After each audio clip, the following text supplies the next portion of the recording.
Bran Castle is not a fairy tale. It's the castle of nightmares, the legendary home of the Gothic monster, the blood-sucking vampire, the world-famous creature of the night, Dracula.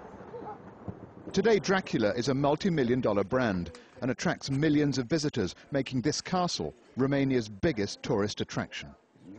The face of Dracula, the fictional character based, in fact, on the real-life Romanian despot, tyrant and ruler, Vlad Dracula.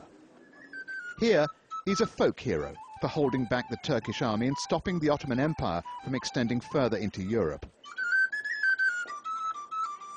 Vlad Dracula killed hundreds of his enemies as he forced them to build the castle. If any refused or simply displeased him, he would impale them on metal staves until their slow death. Poianari, the local name for Dracula's castle, was built around the beginning of the 13th century.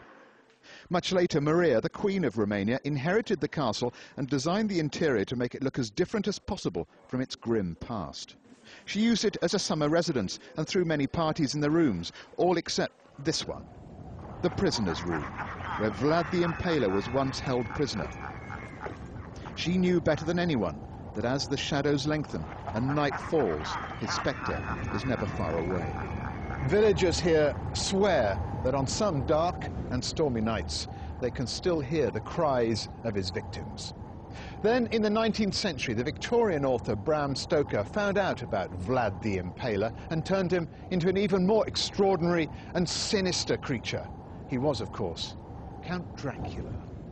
The castle was seized by Ceausescu's communists, but 2 years ago a new law was issued returning ownership to the Queen's children, the Habsburgs.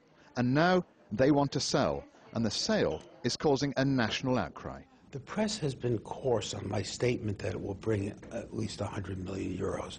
I'll say it again. It's not just the castle, it's the castle and its magnificent surrounding area. It's a unique opportunity for someone in the hospitality industry. We don't have this money to buy this castle. We would have this money for much more important things, I think. Dozens of films have been made about Dracula, and all the versions show the director's different visions of Dracula's castle.